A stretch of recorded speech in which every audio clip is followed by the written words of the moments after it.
everybody, and happy Halloween from us here at the Resistance Broadcast. We are all wearing costumes today. I'm James. That's Lacey. That's John. And I don't know which one did you pointed to. Yeah. I hope I got it right. I doubt I did. But obviously that's not true. What a miss. What is true is it is Halloween, which means it's November tomorrow, which means now we're only 3 months away from The Mandalorian Season 3. Wild stuff. Wild stuff. But we're not just going to talk about that, okay? It is Halloween. We hope everyone has a safe and wonderful Halloween. Hopefully the weather's wonderful for the rest of the day today. You go trick-or-treating, you get your candy, you tell your kids that you have to check for poison, but you're really just taking the good stuff, and away we go. One of the secrets you learn as you become an adult. My parents always made me think, maybe somebody is trying to poison my candy. Nope. Dad just wanted the king-size Snickers, and that's how that went down. But we are going to talk about movies. What's going on with Star Wars movies? Because there's been a lot that came out in the last week. James, you went away. Yeah. And now you're back, and you did the whole Disney Halloween thing, which I hope was wonderful. But did you come back, and it was like one of those things where you're like Donald Glover walking into Community with the boxes of pizzas and the whole thing's on fire? Similarly, I was thinking of the dog sitting in the room with the fire. This is fine, dog. This is fine. Yeah. But what is kind of hilarious is I was at the Disney Halloween thing, so there is possibly a chance that there was something with fire behind me, and I was like reading news, like, what? So you might have actually been able to take a live action screenshot of me, and it would perfectly replicate the meme. But no, yeah. I went away, and then I kept looking at my phone, and it was like just thing after thing that just felt like Lucasfilm was like falling apart, and the fandom going like, what is happening over there? It is absolutely wild. And that, Lacey, it's on the heels of major changes at other studios. DC making a massive move by bringing James Gunn and Safran to co-head that whole studio. It's literally their Dave Filoni and their Jon Favreau that they've put in. And when they announced that, I was just like, so they just basically did what Disney was doing, kind of. But it's an alternate universe version where you have Favreau versus Gunn. Yeah. Right, except Favreau's just working on stuff for Lucasfilm. Yeah. James Gunn and Safran are going to be co-CEO and chairman of DC Films. That's crazy that James Gunn is now running a company. Not that he's not capable. It's just a weird thing to think. We know, at least, we've been doing this podcast for a long time. We're all pretty big on being movie nerds and stuff like that. It seems to always be that these types of situations are chameleon situations where what's that studio doing? It's working for them. Let's do that. So you have Kevin Feige, who obviously has set the bar for Marvel. And DC's like, we got to stop the bleeding here. We got to cauterize this wound and start over. Mm-hmm. They got their version now in there. And then on the other side of the aisle, you have Lucasfilm, who demotes Michelle Redjwan, step down. Mm-hmm. And now the reports that we're going to get into in a bit here about mandates on how to announce things coming from Disney. Changes might be coming. I don't know, but we'll talk about it. So, how you guys doing though? Any big plans for Halloween? You guys going trick-or-treating locally tonight? Not me. I mean, we'll go. Yeah, we'll go. We're doing. I think we talked about this before. Like it was supposed to be Luigi, right? Oh, yeah. About this? Yeah. Yep. Yeah. But I'm saying, you going out? You doing trick-or-treating? Or are you guys giving out candy? Just a real quick. The only fear is rain. And I'm sure you guys are in the same boat. Like, if it rains, it's like, oh, that's done. Sorry. Everything you've been looking forward to, it's over now. Yeah, and I just feel bad for kids. It rained, I think, 2 years. Was it last year or 2 years ago? It was pouring.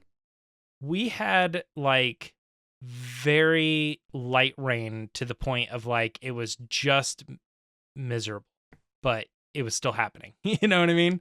No one was going to cancel because of that little bit of moisture in the air that was actually making people wet. after enough time. But yeah, that's my only fear, is it just being too wet, not even cold. And especially after the past few years, you just want kids to have like really good experiences with these types of things. So when you see something like rain happen on Halloween, you're like, oh, they've been looking forward to it for like Well, Bennett's got the weeks. candy to back him up. I mean, how much candy did you get at Disney? We already what did have I say? so much candy. What did I say? You get so much candy at Disney. You know what the fear was really, though? It was bringing it home. I was going to say, how are you going to get it home? We how left you a gonna get ton it of home? candy when we went. We just left it in the room. We were like, eh. We had a suitcase that was allowed to be 40 pounds, and we were at 40.0 with our book bags stuffed. Literally nothing else could go in them. I mean, we brought it home. Are you going to give it out on Halloween? Because that's what we did. We brought it back and then gave it away on I mentioned Halloween. that to Rachel, and I was like, it's kind of one of those things, I do and I don't want to do that. It's fine, but, if we find ourselves in a pinch. Did TSA check it for poison? They did, yeah. All my big Snickers. Just kidding. Yeah, it's always those ones. Yeah. All right. Biggest guy on the let's line, get into this too. here. A quick reminder, as you probably know by now, because we're getting into the 9th version of this, but on Wednesday we're going live for TRB Live. We're going to talk about Andor Episode 9, so join us live Wednesday night, 9 p.m. East for that. And thank you to those who have been so far. It's been a lot of fun talking about this show live. It's always a good time. But James, we are going to get into these stories here. And don't forget, we have the Patreon pod race, but after that, we're also going to be talking a bit about Tales of the Jedi and our thoughts on that. My review is on the channel, but now we're going to be able to discuss it and go back and forth a bit on what happened on that animated series by Dave Filoni. So we got a loaded episode. So let's get after it now, James, with the Resistance Report. It's the Resistance. Wow. All right. Well, like we alluded to earlier, there's even more news. I wasn't around last week, but obviously all the Michelle Rejwan stuff happened. And now this week we're getting even more stuff. This one coming from, now it's Puck News. And the author of this article, Matthew Bellany, is, a very credible writer, scoop breaker, all this. Like he's very well known. John, correct me if I'm wrong, he used to be the head of THR. He used to be the editor of The Hollywood Reporter. Yeah. And so this is a story that's not to be overlooked lightly. But really, honestly, it just has to do with how Lucasfilm's sort of been handling themselves the last couple years and why things are sort of rolling out the way they are when it comes to their movie department. There's a lot in here. I mean, John, I know you know more about this story than I do. Do you want to sort of get into maybe why this is important? I can just shoot over to you instead of trying to kind of get through these details. Yeah, so it really comes down to the big thing being that there is reportedly a mandate that was passed down by Disney to Kathleen Kennedy to, first of all, stop announcing projects when you first make an agreement with a creator, which I find very interesting because when they would keep announcing those things, I think my thought was, you always think of like Disney, like the big media conglomerate, corporation, shareholders, pressure, CEO, all that stuff. I had always assumed like Disney's like, you got that? Like, let's run a presser on that and let's get that in the ears of the shareholders. We're coming up on this quarter or whatever. But it turns out if this is accurate, and as you say, Matthew Bellany has he's deeply rooted in connections for a couple decades now in Hollywood. He has his ear to the ground. He has a great podcast where he talks about the business, and of course, he used to be the editor for THR. Not his first story on Kathleen Kennedy. He talked about it a few months ago, which created some buzz as well. But this was surprising to me that this is the case now, where Disney's sort of saying like, you got to stop. You're probably excited you got this person in house. Let's hit the brakes. So that was the first thing that really, really did surprise me a lot. Which let me jump in here, Lacey. I think you were the one that pointed out that when we had that big investors day and we were getting the 10 new Star Wars series, that you said that felt to you Like it was Disney pressuring Lucasfilm to start making moves and announce things. Yeah, that's what it felt like, because they didn't really have anything to really announce that day, in the sense of like, they were like, this is happening, but they had Lando, which wasn't tied to anybody. They had certain shows that had no writers or directors or any characters that are tied to them. It just seemed like they were just throwing out names of random things, like they were kind of bragging a little bit, which is understandable in Investor Day, but at the same time, they had to know that it wasn't really investors that were watching it. It was like everybody else, like ourselves, that were watching that Investor Day. Yeah. This whole thing We're gonna live stream this. This whole thing is just so investors. crazy to me, because I don't want to agree with the people that have been negative all the time about Star Wars. I understand the frustration as a fan myself, but I don't want to agree with those people that are just angry all the time. But you gotta they're partially right here. And that, like, all this stuff seems so messy. Like, there's no other word for it, just messy. Mm-hmm. And in this article, it links back to an article Matthew had put out last year, November 14th, where he talked about how creative differences were happening with Patty Jenkins, which was connected directly to Michelle Rejwan. So it's like, you can't help but wonder, what is going on? And I just go back to that in my head, James, of like a gif of you from like last year being like, what is happening? Because that is all I think about. My impression was great. Someone said it was a stellar impression. Yeah. It's just one of those, it makes no sense. And as, you know, super fans like we are, we want to be on their side. We want to support them and brag about what we love and brag about the creative decisions they've made and the storytelling and the shows that they have in the movies. I have nothing to say about this because we have no movies on the schedule.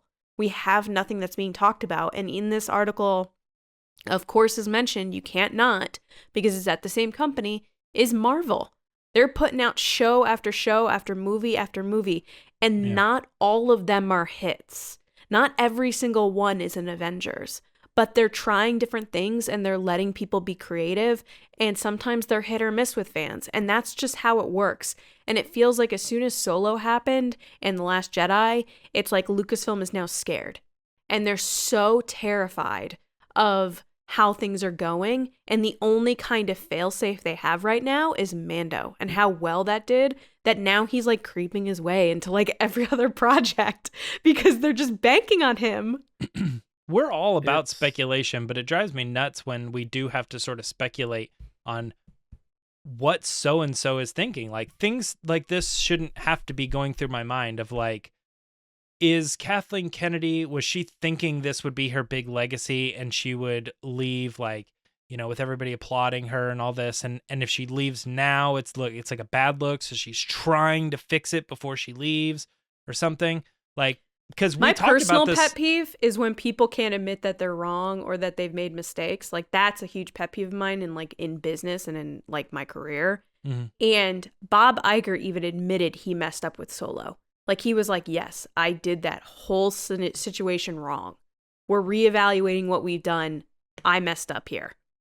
And it seems like they don't want to do that. Like, Kathleen Kennedy will not admit that she is wrong about anything, or seemingly the whole team is like pivoting around saying like, yes, that was always the plan. And it's like, what was it? Was it always the plan? All these like changes that have happened over the past couple of years. And remember, we had heard from people who work in like LA that they spoke with people inside Lucasfilm who said something similar about like this secret writer's room, but it was a retreat. Like, Kathleen Kennedy went on a retreat with her creative team to try to figure out the next step in movies. And this was like 2 years ago. That's when she said she was taking a breather, and James said, what is happening? What is going on? How much breathing do you need to do? And now because before Investors Day, I was like, you're a producer and you're not producing. You remember that? Yep. And then I was like, okay, apparently you have been producing because you got all these new things. But then as time goes on, those things have kind of fallen through. And then that's when we did the big writers retreat thing. And John, I want to mention too, like, we've talked about this before, but like, it's okay to be pro Kathleen Kennedy and still say, let's get somebody else in, because she's done a great job in the past. You know what I mean? Like, we're at a weird spot right now, but I think it's okay for us to say, thank you for the last decade of stuff that you've done. You know, we're cool with somebody else. I think that's, people have fears of speaking out on that because they don't want to be labeled like a hater or like toxic or whatever. I've seen a lot of people, though, with the next story online openly saying, I won't get excited about this until I know it's set. No, Totally. and that's fair. But I guess what I was thinking about is, and you know, like a quick analogy, like you guys know, like I'm a big Yankees fan. They got embarrassed and knocked out, and I was like, they need to change managers. And I liked Aaron Boone as a player. I like their GM, Brian Cashman, but I think both got to go. I love what they did, but it's time to make a change, new voice sort of thing. Same thing here. And when you look at like the changes they've made, you're not a real Yankees fan, though. No. Yep. Just kidding. But when you look at like the changes they've made here, and I try to always connect some dots, like, you know, Filoni was promoted a summer or two ago to an executive creative. And now you hear that he's being brought into this, you know, secret writer's room for these new movies with Lindelof and stuff. And they know that Dave Filoni is a fan favorite. He's always talking about how he wants to like make new Star Wars, but stay true to why George Lucas made it. That's a very important thing because you always got to keep one arm connected to that original tree. And then you hear about Rejwan. Let's be honest, got demoted. I don't think she, like, they always use that word step down, but and then that happens, and then now Kathleen Kennedy's getting mandates from Disney on what to do. It just, to me, all these different things sounds like Disney's had enough, and they're like, yeah, we got our investment back when we bought this. We already, you know, the trilogy made enough money, and now everything's sort of like gravy on top of our purchase, but we have invested a massive amount of our theme park to you guys. That's where a lot of our money comes from. In order to keep people interested in the theme park, we need to keep creating new stuff and new movies, because there's a certain cap when it comes to Disney Plus right now in terms of the amount of people they're going to bring into that service to watch those shows. And I think a lot of the subscribers, they're saying, are based in like India, and like they're not sure on like what that does for like what's the price there and what's the numbers and whatever. There's a certain ceiling there. You need to create stuff to reach the wide net of the world's audience, and especially the North American audience for Star Wars, because let's be honest, Star Wars is a very heavy North American movie franchise. They don't do well globally very often, and they're trying to expand there. Maybe Disney Plus helps. They need Star Wars to make movies, big movies that make money and get people who like Star Wars still into Star Wars, and Star Wars still into the zeitgeist. Which, why wouldn't you? If you look at any other studio would be dying to have Star Wars under their flagship. You know what? I'm curious about, because we do the Marvel comparison all the time, and I think I do it more than anybody probably, but I'm saying I do feel like it might be a little unfair because you are comparing to Kevin Feige, who is just straight up an anomaly. Like, Kathleen Kennedy was always number one, then she was number two when he came along. I'm not doing that. I know you're not doing that, but my point here is, who's number three? You know what I mean? What's the other franchise that maybe we could look at? Harry Potter, DC, Twilight. Do you think Hunger it's Games? Well, Warner Brothers Brothers owns Harry examples. Potter. They own DC. Warner Brothers is a major studio, so I would say Warner Brothers. Because Warner Brothers has Harry Potter and like DC. DC Comics, yeah. Yeah, DC might be the other example. That might be a good example, but again, Lionsgate is another they're one. sort of all over the place. The reason I said the Harry Potter thing is because I feel like you're gonna do those things and then that's that. But do you see what I'm saying about Disney Plus though? And they are sort of falling apart as they try to expand in that world. The subscribers are there, and they've plateaued on how many people they're adding to the service. They want to create new shows to drive more people to it, but you're getting to a point now where you're making these Star Wars shows for that existing audience. You know, so whether you do a big budget for Mando or a limited budget for Obi-Wan or a grand budget for Andor, like, those people are already in, and they're just either going to watch that Star Wars show, or they're going to watch the Marvel stuff, or they're going to watch the Disney classics. They're in they got the subscription already. They're locked in. Most of the people are staying. I don't think they're seeing a massive spike when when Andor comes out. I don't think I heard any reports about any massive spike in purchases of Disney Plus subscriptions. So my point is, they're making things to sustain Disney Plus client customers, whereas these movies are going to be for their own individual profit, and that is very, very important, especially when you want to connect all these things and keep their theme park relevant. And that's why they're marching Mando now into this park that's supposed to be canonically between episodes 8 and 9. Like, I think they're not desperate, but they're like really wringing out the sponge for Star Wars right now. And thank the lifeboat right now is the Mandalorian and Favreau and Filoni. And I just saw a video with them this past week where they're talking about Skeleton Crew, they're talking about Ahsoka. They're saying Skeleton Crew characters might appear in Mando season 4. Those two are very excited, and everything feels very positive from those two. But they're in this tight little space in the Star Wars timeline. And I'm sure if Favreau wanted to be, the Kevin Feige of Star Wars, he would have been offered that a while ago, and he probably didn't want to do that. So it now comes down to Disney probably saying, enough's enough. You got to make movies. We got to figure this out. If you're not able to figure it out, we're going to get people to figure it out. And I think that's why a lot of these changes are making. The first one, Michelle Redjwan, live action development, you're out. It's going to be 6 years that they haven't made a movie. Not one. I was thinking about that statistic earlier. I was like, that's you're going to get the wild. argument. Yeah, you're going to get the argument. Well, Star Wars went 18 years without a movie, and then they went 10 years without a movie. We're in a different world now. It's a completely different world. Yeah. Those examples don't exist. You were talking about one man who was making trilogies by himself in terms of being the main figurehead. It's a completely different animal now. So I think, you have Indy coming out. They're doing the Willow thing. Like, these are all legacy things. Kathleen Kennedy's contract's up at the end of 2024. I would honestly be completely shocked if she has a new contract after 2024. Whether that's her saying, you know what, I've had enough, 12 years, I'm good, or them saying, we got to go in a new direction.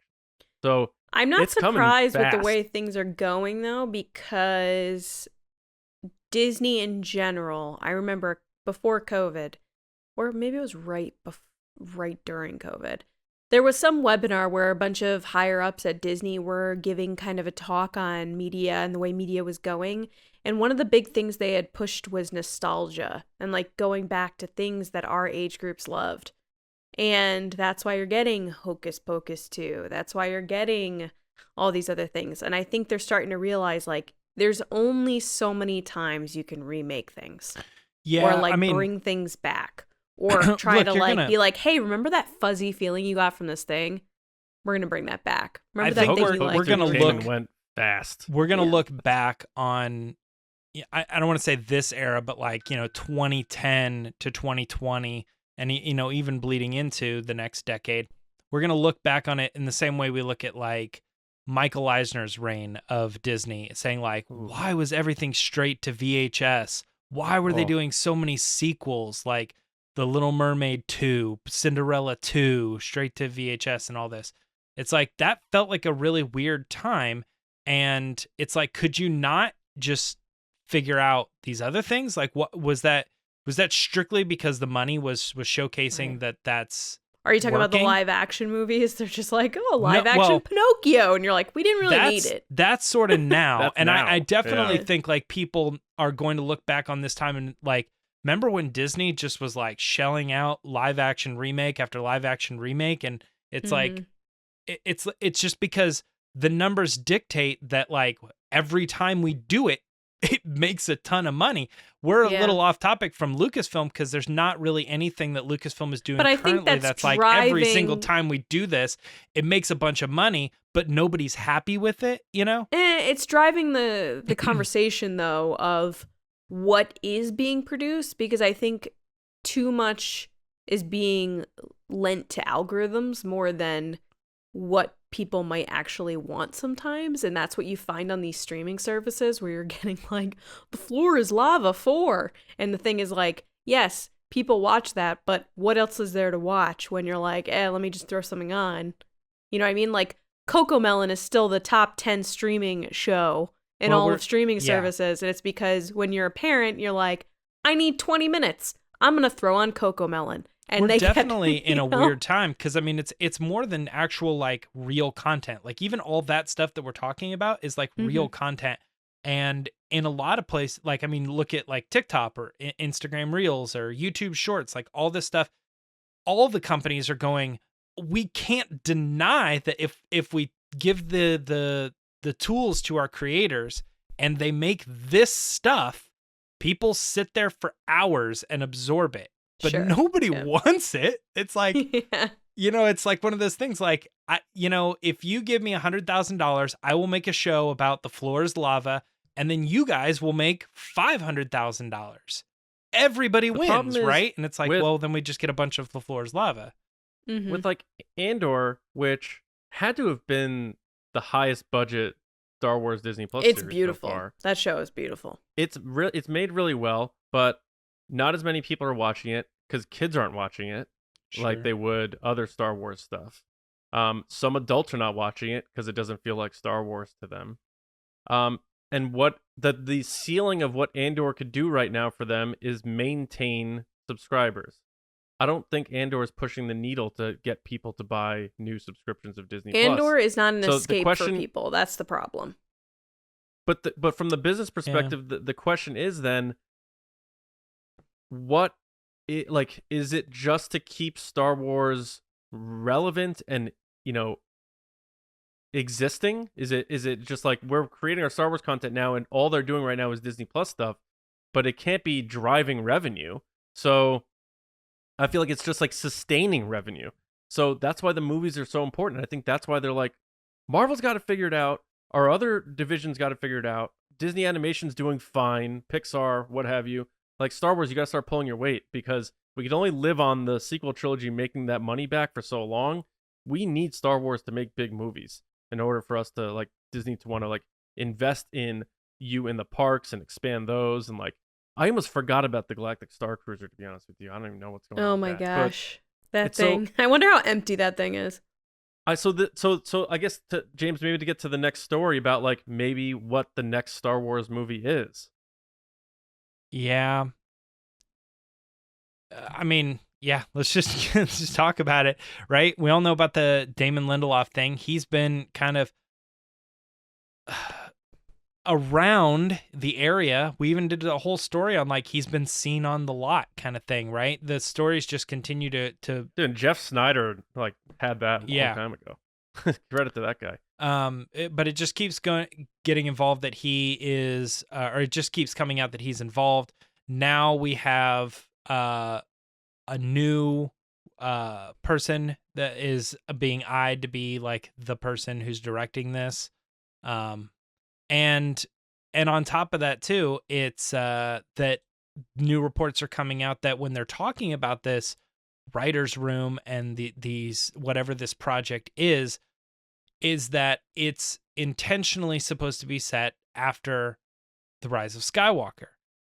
That's the way that they're leaning, and it doesn't even have to be about the main characters or following that storyline, but there are talks here that so and so may show up or something along those lines. And I think we even did. This is maybe a little off, but like, didn't we just recently hear that like Oscar Isaac was like, I'm over the fatigue. I'm back to playing Poe. Wasn't that like this year? Oh, I don't think he ever said anything like that. I He think said did. like he would be open to it, not that he's like, I'm He'd wearing listen the to jacket. ideas. Yeah. Yeah. Oh yeah. Not going to sleep in his X-Wing helmet. But I don't know, Lacey, what are your thoughts on Damon Lindelof handling this project that's seemingly after episode 9?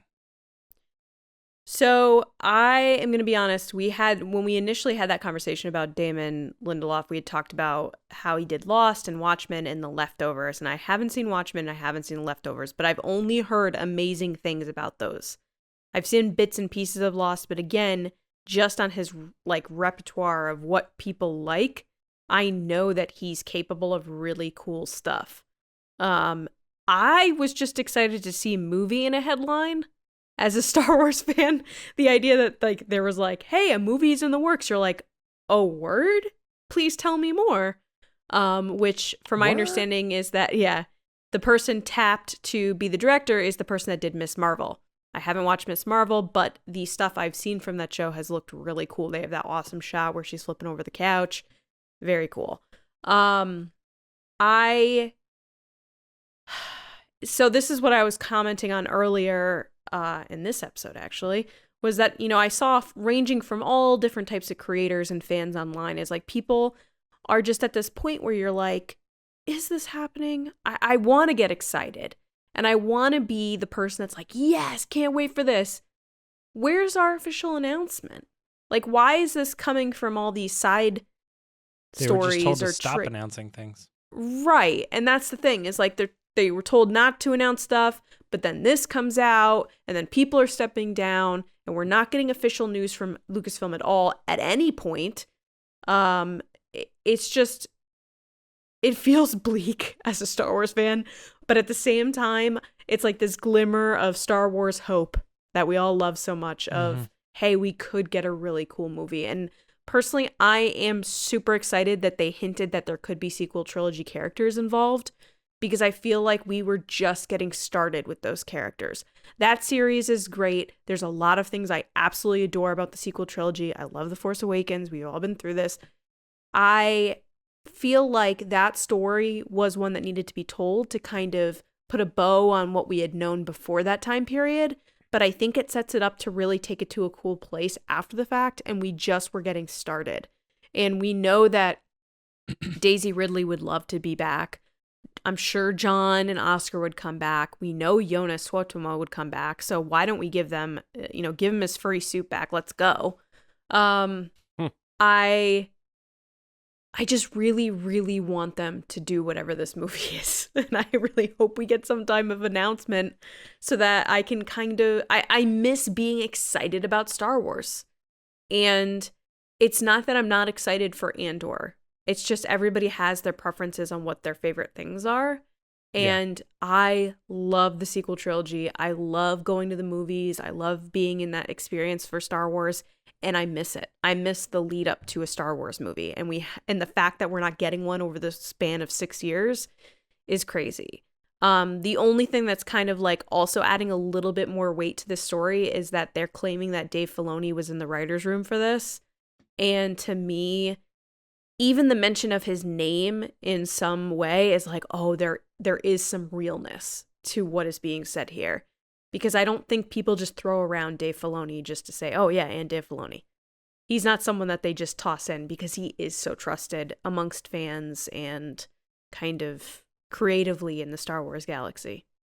And I think that's part of that whole new role of his, that creative executive role. Like, he's going to be in there to make sure the pulse of these things is at the heart of Star Wars and like makes sense for what rings true to Star what Wars George started. What Star Wars storytelling. Yeah, if he's the closest yeah. thing to George, then why isn't George in almost every conversation? Like, just let him be in the conversation and let people pull things from him in the way he sees it, because he has had almost a perfect track record. I mean, off the top, I can't really think of anything like that people absolutely hated, and even if they did, he's almost sort of like loosely connected to that thing, you know? It does make me wonder, though, with the kind of stepping down of Michelle Rejwan, and kind of the rumors about the Kathleen Kennedy stuff and creative differences, I wonder if these writing rooms have been very much like, no, you're good.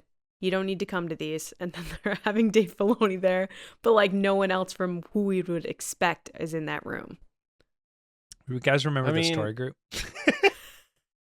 I don't think that exists. Does it exist? It still exists. I literally do not know if it still exists. I don't know either. And the other thing is that, like, all I'm referencing is, like, do you remember when we thought the story group was, like, the group of people who were going to be writing the stories? Well, that's what we thought. Or leading the stories. And it's like, nah, what a weird name for what they ended up kind of being. Not that they're a bad thing, just, you know, there's, like... There's an episode of... The IT Crowd, which is a really funny British comedy on Netflix. If anybody has time to watch it. But it has one of the guys from that vampire show that everybody loves on TBS. I forget what the name of it is. What We Do in the Shadows? Yes, and he plays like a CEO of this company, and he's having these secret meetings. And so one of the managers goes up and was like, "Hey, I'm here for the meeting." He goes, "Oh, it's been canceled. Don't worry about it." And like she hears people in the meeting, and she's like, "Are you sure?" He's like, "Yep. So see you later," and like shuts the door. And like that's what I think of these meetings, where it's like Michelle Rejwan shows up, and they're like, "Oh, we're not meeting anymore. Bye. See ya." Yeah, she's like she has like a code to get in, and they're like, it's an older code, but it doesn't check out. Like, Yeah. No, Yeah, it's this a is- newer code, but it doesn't check out. Yeah. Like she's technically allowed to be here. We're just not gonna let her in. The Lindelof thing is interesting. I did like Lost, and I know he worked closely with Abrams, on that. Created by Abrams, and he was sort of like the shepherd for the show. A lot of people love The Watchmen that he did for HBO. The director choice I find to be interesting because I know she's known for award-winning documentaries and she's doing the Miss Marvel series, but it seems like a dice roll to have someone who correct me if I'm wrong, hasn't directed a major motion picture I don't think so. No. to do the first next era of Star Wars movies. Has nothing to do with her. She's an Academy Award-winning documentary filmmaker and is doing done a lot of great things, but that's a lot of pressure. So that's an interesting choice. I would think they would go with like a no-brainer for like, we're bringing in blank to do the next start, the new next era in Star You Wars mean like movies. Ron Howard? They just bring in a. Just somebody, yeah. Spielberg's coming in to finally do a Star Wars movie. All right. Well, I also we have Kevin Feige as a producer on something. Maybe. I know Yeah. maybe, but I'm saying Yeah. like, wouldn't you But think they would just say, dude, can you throw us a bone and just tell us like maybe what direction to go in? I know he'd probably just be like, that's not my job. There was a recent interview with Christy Wilson Carnes. If I got her name right. She's the writer with Taika. Yeah, from the 1917 film. Yeah.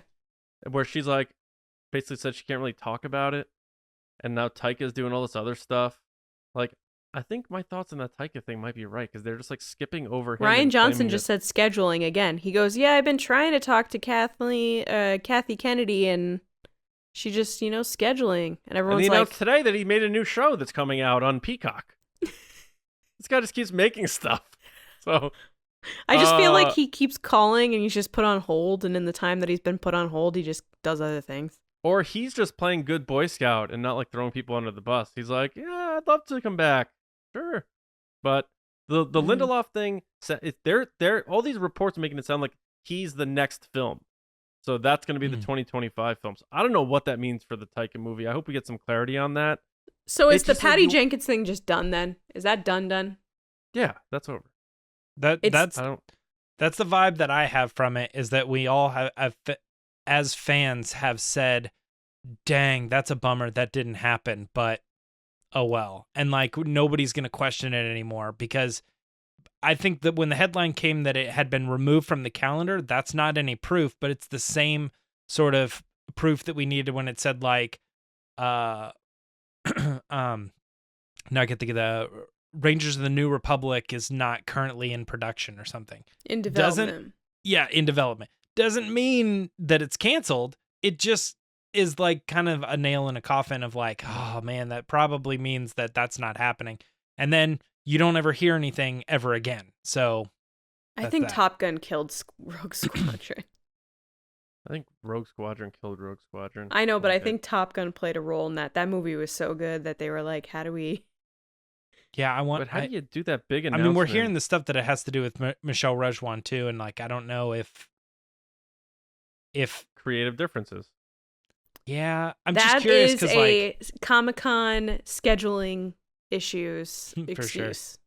No, but they bring her in after Wonder Woman and then 84 tanks, and they're probably like, now we're gonna micromanage this to make sure this is our things done right or something. And it's just like, That is the again, it's that worst. whole put the cart before the horse. Let's do this grand, amazing announcement on the tarmac with the helmet and the X-wing suit and the X-wing, and all that stuff. And my grandfather, the warplanes, and you're like, oh, okay, here we go. And they just had no ideas yet because they were, as far as last year, they were still developing the story. What the hell is that? It's just, and we keep talking. I feel like we have Groundhog Day in this podcast because we keep talking about it. But it's just, It really does and this feel that way. Lindelof thing is just it's so interesting to me because he comes out of nowhere. But it still seems like, you know how like DC was like, the Snyderverse thing is done. He finally got his cut done. But they're like, but we're still going to make that Aquaman and we're still going to do that Flash. It's like, you got to just cut it. You got to cut it and start over, except Henry Cavill. Keep Superman. Well, what are you proposing that they cut? You're saying cut Kathleen Kennedy? Cut? No, I'm saying like, I just feel like while they're still making these, and that's another part of the story. They're saying that their focus now is on standalone movies versus like trilogies and stuff. It's like, we're just going to make a Star Wars movie. Then we'll make another one. It's like, no, I want the map behind you that we got when you first came out and say, boom, boom, boom, those 3 movies. Then you got Old Republic over here, bing, bang, bong. And then we have this over here. I want to know that it's going to be a machine again. Not, we think we're making one and there's one. And then maybe you get one over here. And stop with these dates, these untitled Star Wars movie dates. Get them off the calendar until you know for sure that you have a movie coming out then. I think Damon signed on and said, I don't want you meddling in anything that I'm doing. I'm going to make one movie. We'll see how it goes, and then we'll go from there. I don't want to sign on for multiple movies. Just let me do my thing. I think that's what he came in and said. He's an amazing choice. He's a great choice, but because of the shaky ground that we've been on with Lucasfilm for the last 6 years, right, or more, it makes me feel like that's not a good enough choice, and that's sad. You know, that feels sad to me. That okay, I'm so looking here's a at question: someone who who writes really good, crazy, like some of my favorite material. Who would be a great choice? Who would be a good choice for either of you? Put me on the spot. I fall back on Chris McQuarrie. I stand by that. I would say Chris McQuarrie. Years ago, I said it to him. Now. He's deleted the tweet. I see you, Chris McQuarrie. I'm sticking by him. But they would bring him in, and then the last 2 Mission Impossibles would be terrible, and then we're right back to Colin Trevorrow. The weird thing about it is like anytime you ever say this person because of what they're doing over here, like if you were to say, well, I said that about Taika and Patty, and here we are. So yeah, anytime you'd ever say like, I like what maybe this person's doing because they're crushing it over there, then people would be like, well, I don't like what they're doing over there, so I wouldn't want that in Star Wars. And it's like, well, they wouldn't be doing the same thing. I think when you're choosing this person, you're just looking at someone who can handle like long-term storytelling. And how about this? Really, we don't have many franchises to pick and choose from, so it does sort of feel like you just need to pull a random name out of the hat if you think they're a good pick. Get a great screenwriter. Not saying it has to be Lawrence Kasdan. Sir, your watch has ended. Thank you for your service. I love you. You can come back anytime. Who? But Lawrence Kasdan. But I don't expect you to. Get Filoni in there as, creative executive, making sure this thing feels Star Wars, but get a great screenwriter. Tony Gilroy's great. Bring in Peter Jackson and do an Old Republic trilogy. $7 billion box office. Is there a love story involved? Of course. It will have everything. Oh, everything a Star Wars fan wants. Why not?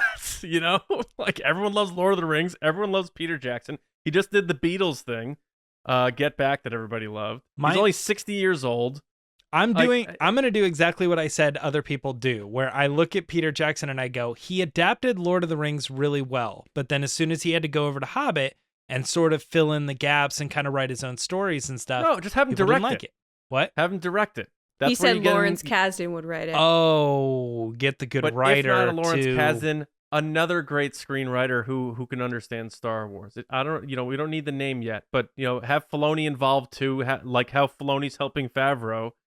I mean, that could be a great thing right there. And then we finally visit Old Republic in canon, big screen, big budget.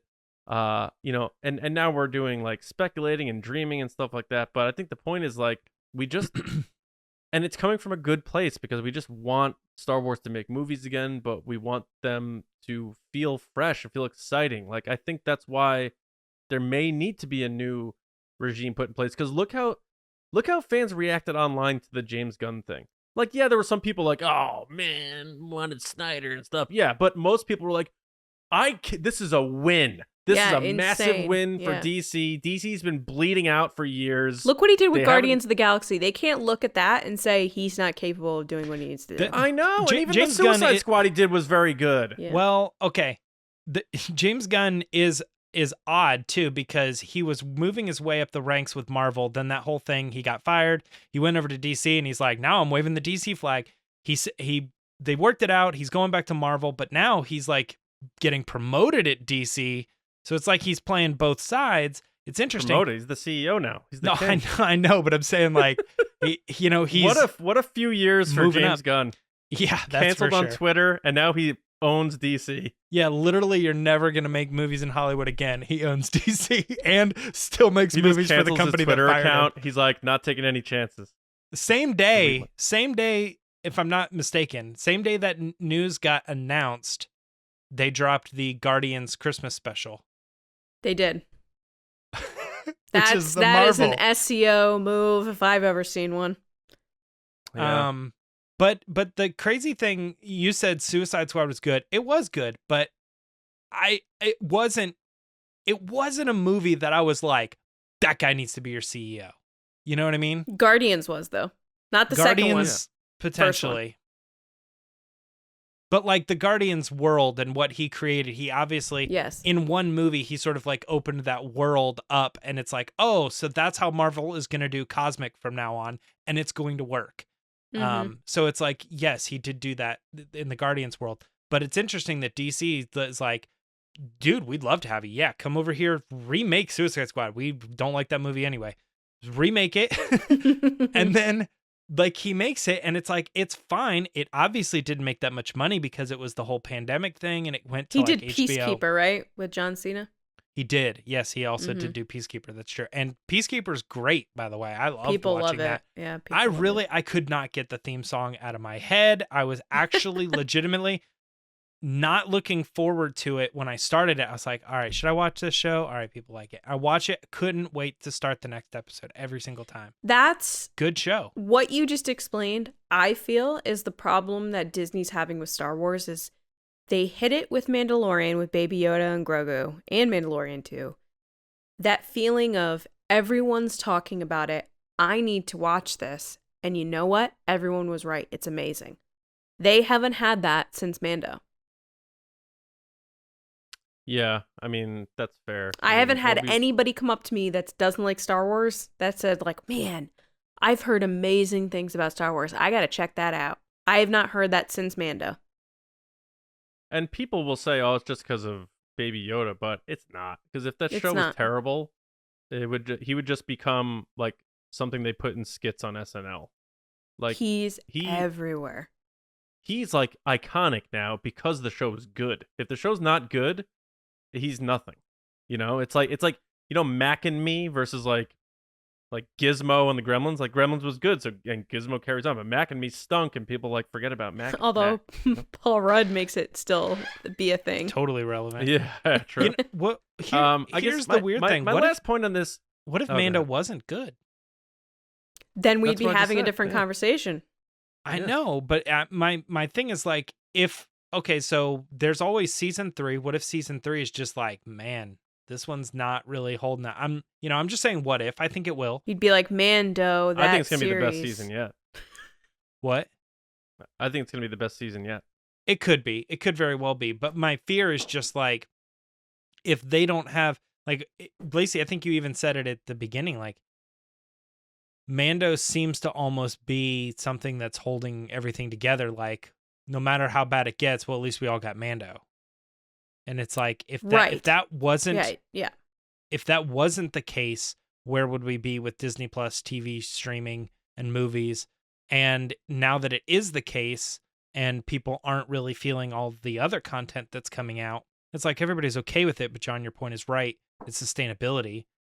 then I think Marvel's like that right now. Like, not everyone liked Hawkeye, not everyone liked She-Hulk, not everyone liked, whatever. People loved Loki, but it's tied to the Avengers.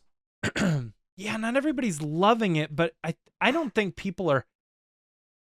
Well, yeah, I think you're right. Because like Obi-Wan and Andor, I don't think people are like hating it. They're just like liking it. It's all right. I think that's fine. I think the series are doing fine, but I think there's a ceiling with these series that just can't capture the power and aura and mystique and just event status of a Star Wars movie. You just want more. You want more of the franchise. Yeah, but it's also just the bigness and the hype and the lead up to of a Star Wars movie. The grandeur. You can't get that on Disney Plus. No matter how good, how great Andor is and how cinematic it looks, you're still on your couch watching it on your TV, which is, I guess, fine for some people.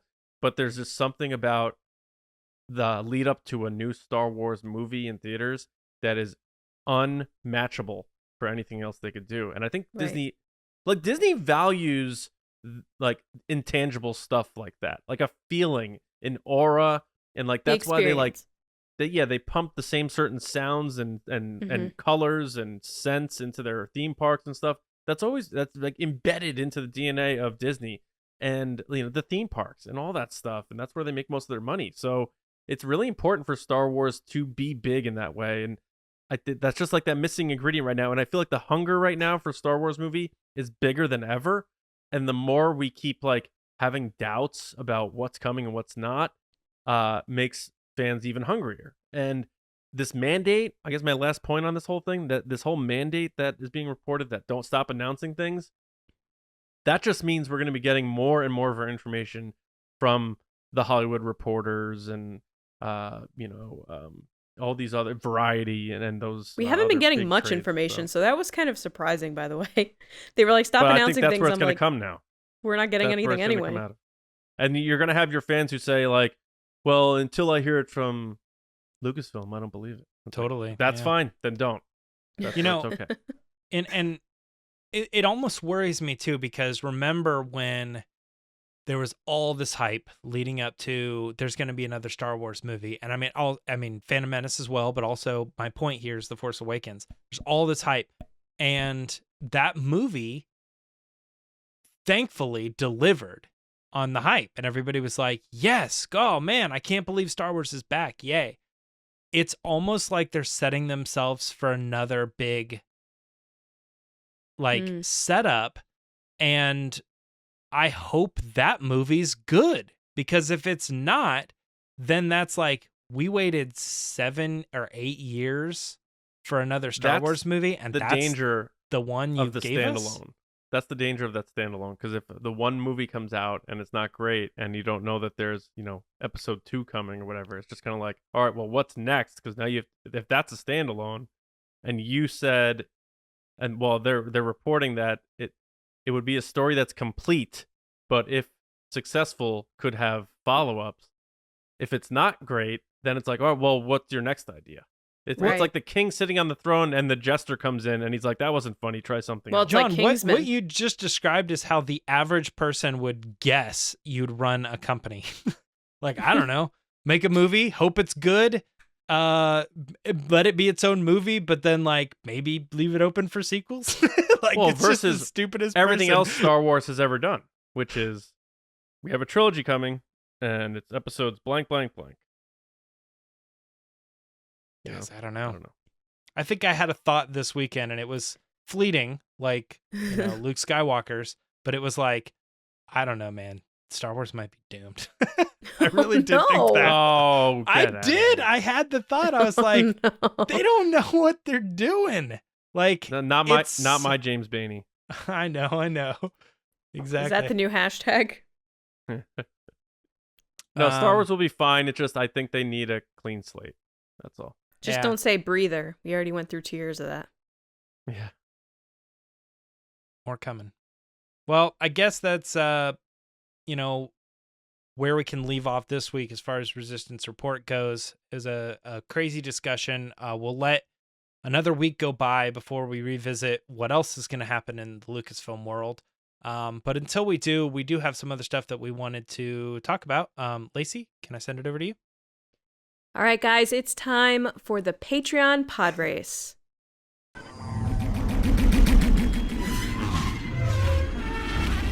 So there are lots of ways you can support us. You can like this video, comment, subscribe on YouTube. You can follow us on Twitter at TRB Podcasts, on Instagram at The Resistance Broadcast, or on audio platforms like Spotify, Apple Podcasts. I think I mentioned those, but leave a review. We appreciate it. If you want more than that, you can head over to patreon.com/resistancebroadcast. Starting at just $5 a month, you can support the show and what we're doing here and everything we hope to do in the next year. And you just want to be a part of the community and say, hey, I like what you guys are doing, and we appreciate it. So this is the part of the show that we let our generals and spice runners take part. We ask them a question, they give us an answer, and then we give our thoughts. So first, I want to thank those people. So thank you to our generals. CARMELO, John RISI, JETTA ROSEWATER, Frank Grande, DARTH HURICANE, Nick Kratz, Christian Morales, Brian Smith, Matt Chitty, DANI, Micah Mori, Matt Heath, Chris White, Brendan McLaughlin, Count Pepto, Sneaky Zebra, Paul Sullivan, and Val TRICHKOV. Thank you guys so much. Mm-hmm. And our Spice Runners, David Probus, Neil SHAH, KENDALL, GELNER, Ryan WAARA, Dave HORNAK, Thomas HENNESSY, Andrew STALEY, Jeremy Myers, and Michael Fry. Thank you guys so much. By the way, Paul Sullivan's listed in there, and he's one of our new generals. Thank you so much, Paul. We're excited to have you. Woo. So this week we have one of our older generals, I would say, or Spice Runners. Even a Spice Runner now, yeah. He's a Spice Runner, yeah. But Not one of older, our long running, long standing. That's what I meant. That I don't mean older in age. I meant like long time. I think David's friend. my age. So. Our Pro-B1 Old-timer Kenobi, Spice Runner, which is David Probus. This week we asked him, considering his body of work and strengths, what type of story would you like to see Damon Lindelof tell if he ends up making a Star Wars film? So David, take it away. What's up, TRB? It is Graybeard, Pro-B1 Kenobi here, and just wanted to show off a little bit my Vader Black Series, signed by Darth Demetrius, one of the actors who brought Vader to life, and some new Star Wars pins. Pretty cool. I don't get to show off any of my Star Wars stuff, or I don't show it off, but there's some cool stuff. Anyway, Damon Lindelof.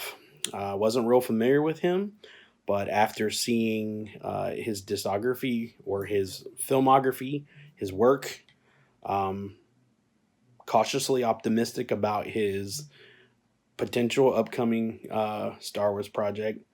I have taken a wait and see approach with Star Wars movies because it's Star Wars movies. But if I had to choose, I want a dark side story, or I want a villain who stays bad. No more anti-heroes. Stay bad. Graybeard is out. Awesome job, David. It's always good to see you on the show. John, what'd you think? Very cool on the signed Vader. Anytime you get anybody who was canonically in that suit, that's pretty awesome. I like that you're not that familiar with his work, but you still have something that you'd like to see. Right. He did do some serious stuff in The Watchmen, and you bring up a dark side story, but I love what you said about villains, because you want a villain that stays bad, and boy, does Star Wars need one of those, because Sheev's getting tired. Sheev has again, thanks for serving, Sheev. You've served us well, but I think we've had enough, aside from a couple of cameos in timelines that fit. But moving forward, if this take place after episode 9, hopefully no Sheev. So getting a he villain served us well now, as he did in the old Empire. What is it? What does he say? In the New War as well as the Old Wars, yeah. But I just I think the Anakin type of arc, the Ben Solo type of arc, we've seen it a lot in Star Wars, and I like the idea of redemption, but I also like the idea of really bad villains that our good guys need to defeat. And I think with the world we live in today, we need to see that. So I'm down with you on that, man. Absolutely. Let's get a villain. Let's have him stay bad and fry bad by the end of it. I totally agree with that. It makes me curious if that's like the Thrawn that, Filoni's Thrawn has always been. Filoni's Thrawn. Yeah, Filoni's Thrawn, like his palm. No, his version of Thrawn has always been more villainous than Zahn's Thrawn, who's been sort of anti-hero and looking at that. So I don't know. I'm thinking that they're leading Thrawn to being a guy that actually is like legitimately bad and will never turn and not be bad, or will be bad forever, and then they kill him, that kind of thing. So we could be getting that, but I think like the movie side of things, like that's got to be it. You can't have we need those villains, and I think Damon Lindelof can do it. I mean, the way he interpreted the Watchmen stuff, in my eyes, like he absolutely understands evil at the core. And the bad guys in that show don't ever have like this other side of them. They're sort of like Nazis in that regard, where you're like, if you try to humanize this person, it's not going to work. You just need to let this person lean into what it is and let them be a bad person. So I think he understands that. So that's a good choice. And maybe that is sort of a lead in to be like, okay, well, the Emperor's dead. The Emperor's dead. Dead. Now, where's the gap that, they said the First Order was filling at one point? There's a new gap, like someone who's going to take up and be the new villain of the Star Wars world. So I'm with you, David. I want to see it happen. Let's see it happen together. Nice.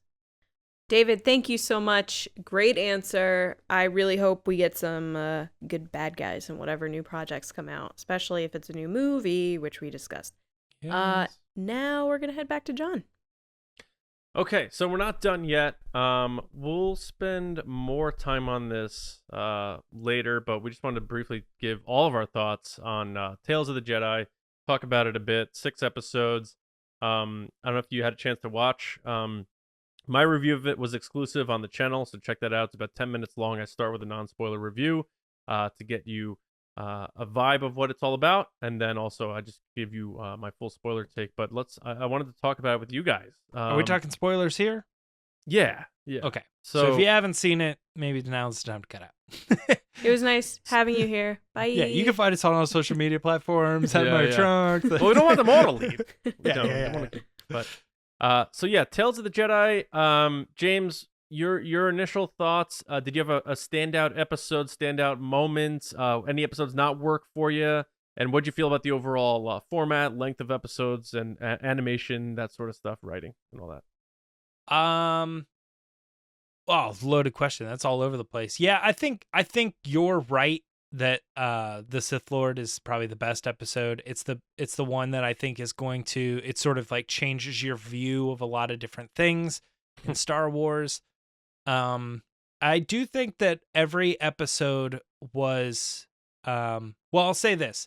The one that I was sort of like meh on was the first one, the Ahsoka being born thing. I was like, that really doesn't lean one way or the other. It doesn't really make me feel differently about any certain scene or moment. It just sort of was, and I was like, yeah, that's just like a random lesson. It felt the most like a classic Fable story. Yeah, exactly. Yeah, that's it felt kind of like why I liked it so much. Oh, really? Because it was the myths just and so fables. Straightforward. I feel like sometimes, which I respect both of your opinions, sometimes Star Wars gets a little overcomplicated and a little too much into the lore and connecting all the timelines and like, this person did this and this person mentioned this and did you get this Easter egg and did you see this? Where sometimes you just want a straightforward story, and I think the Ahsoka thing is exactly what did that. Yeah, I don't particularly mind a story that's just like, Mace Windu went to this village and he learned a lesson, kind of thing. That's fine. Sure. I think with that one in particular, it was just like, I don't know what I'm really supposed to be taking away from this, because like she's a baby and it's just kind of like, this is But she's such a cute baby. Yeah. I mean, I get it. I think the impact of that story is just like, we can really do a page 1 and eventually a final page of Ahsoka's entire life now. Like, Filoni's like, look, I got to get that first moment and that last moment. Yeah, exactly. I definitely think it was interesting, though, as much as we've said, like, Filoni says, "Goodbye, animation. I'll never come back." And here we are with Tales of the Jedi, and he's like producing it. And But is it Ahsoka? That's the question. I mean, that's true, but I'm saying at least like we thought he was totally and completely done, never looking back, and here he is looking back a little bit. So he's not completely done. Wait, he also had to kill Yaddle. That's a very important part. That is true. That is true. I honestly was that person before this premiered that I was like, oh gosh, they're bringing Yaddle back. Like, didn't anybody listen to George? Like, Dave Filoni himself said that George hated Yaddle, but then they killed her. So then I was like, if anybody's gonna kill her, it should be Dave Filoni. I was thinking about that when it happened too, because it's like this character was a character that George didn't like and he felt was sort of a mistake. But, literally said, do not bring it up to Dave Filoni. Yeah. Stop talking about it. But it's Margid. sort of like, look, man, like we can't just not address this person who was in episode 1, you know? He definitely Like- called George Lucas. Oh, sure he absolutely. probably 100%. Was like, can I kill her? Give me that phone call, animate it, and put that on Disney Plus, and you'll get 5 million more subscribers. Yeah, the animation is very similar, but I think like if you really sit with it for a while, you'd probably be like, oh, I noticed the subtle differences now, but it felt very Clone Wars-y. Mhm. I did like a lot of the connections with the episodes feeling like even sometimes within themselves where you're like, you know, you see one location and then in another story you see it at a different point in time and you're like, oh wow, okay, so they're sort of even connecting with themselves. But I do like when you're like, oh, this is why you're showing me this, because it holds relevance in this other show or this other moment or this is when that happened, you know, like we're talking spoilers, so it's like oh, he's the person who deleted Camino from the records. Okay, cool. You know, like that's And neat, how he and did it was cool. How it connects. Yeah. I just loved having Ashley back. Yeah. I liked Yeah, that was cool. after everything that's happened and Ahsoka jump into live action and it's not her, it was nice to kind of give her that back again. Be like, yeah, you get to be Ahsoka here. These were neat to me, John. Correct me if I'm wrong here with you know your take on it, but how it was sort of refreshing to not feel like we were in for a whole season of X or Y, but just sort of like, oh, that was that, and I enjoyed it. Let me tell you, man, those run times, people were complaining about them. Chef's kiss. Man, those were nice, easy, breezy, beautiful cover girl watches. Like just 10 to 15 minutes. Fantastic watch. Didn't have to like say like, ooh, this episode we got to cut this down to meet the 22 minutes, or we got to add a scene to this one so it meets the 22 minutes. Cassie and I've been checking Channel. times. I hate to say that. I hate to be that person, but like through the past few episodes, Cassie and Andor, I've been like, how much is left?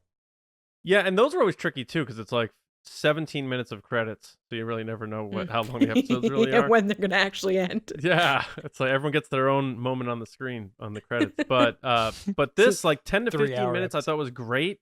They used every minute of it. I felt like every minute was engaging for the most part. The only episode, I was a little fuzzy on the first episode. I saw it as like a little fable and stuff like that.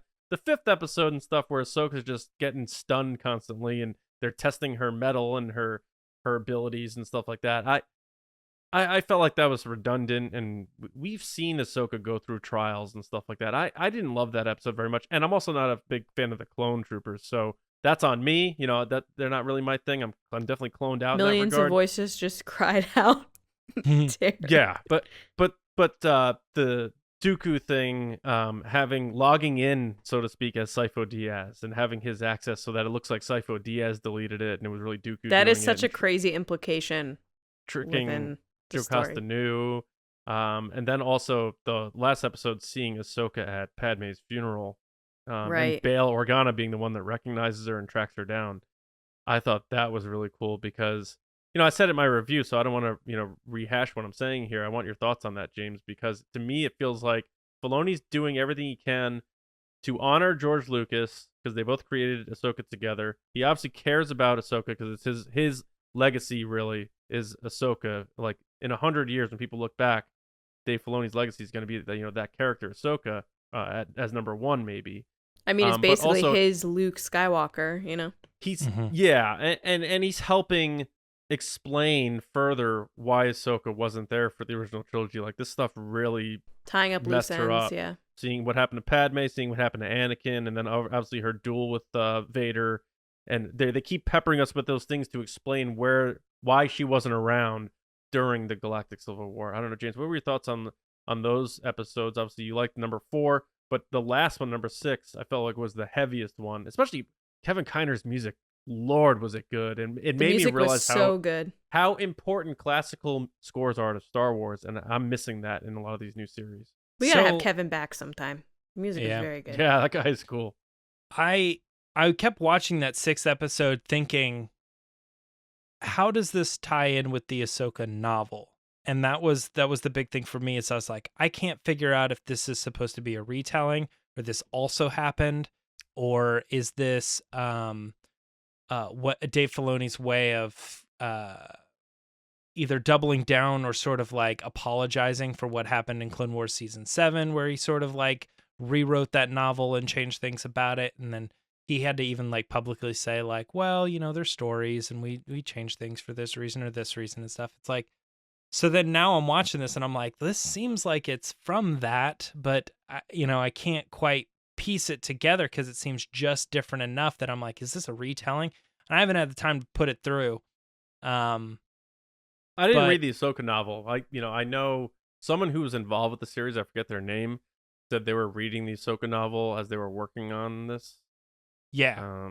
Because I feel like you would have to be aware of like what was going on because that takes place within the year that she's post Order 66, even actually Clone Wars season 7.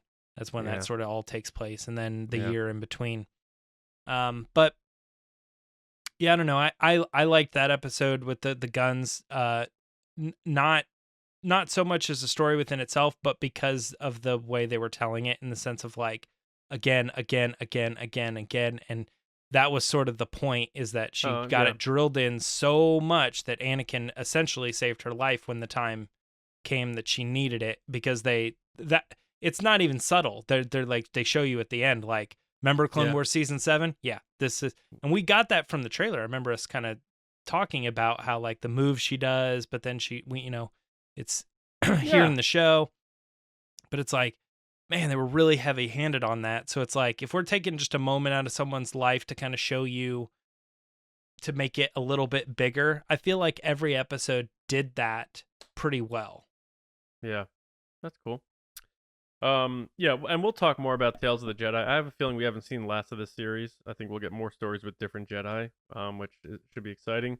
But I thought it was well done. Dave Filoni did a great job. Do you guys Kevin have Kiner, great in the characters animation. you would see, assuming the Jedi characters, right?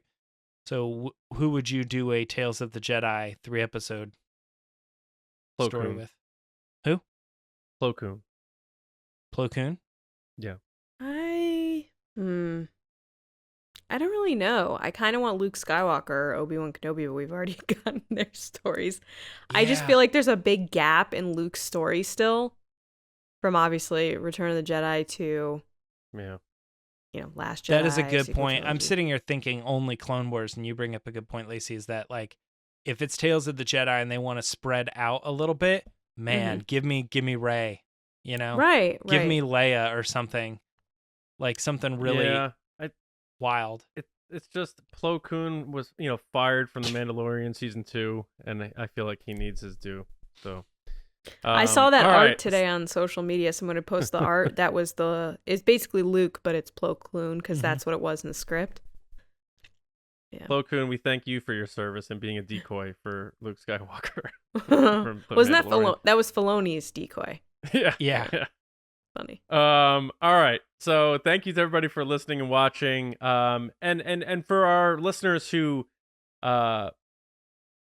appreciate that we can be critical, but because we love it so much. And hopefully we did a good job once again. We sort of wouldn't be good fans if we just said the same thing over and over and over again. having that balance, and like just loving Star Wars and just wanting it to be healthy and good and fun and awesome in the future. So thank you to everybody for listening, watching, being a part of TRB. Like Lacey said, make sure you subscribe to the show. We did pass the 350 rating mark on Spotify, so thank you to everybody who's been rating us over there. That really helps us a great deal. Thank you. And spread the word. Share the podcast with your friends. There's a lot more coming, so we're excited to prepare for celebration and what's to come at the end of this year and in 2023 and beyond. So join the party. Star Wars Newsnet for all of your Star Wars news, reviews, editorials, information, and more. Johnny Hoey on Twitter, writing and editing in Star Wars Newsnet, and my movie podcast, Just Like the Movies. We just put out an episode last week on X-Men, the first X-Men movie. James. You can find me both on Twitter and Instagram at Myra Trunks. Lacey. People could find me on Twitter and Instagram at Lacey Gilleran. Happy Halloween. All Send right. us your costumes. Thanks. Oh, yeah. Yes. Happy Halloween, and we will see you Wednesday live at 9 p.m. with TRB Live, a.k.a. another episode of the Resistance Broadcast. See you around, kids.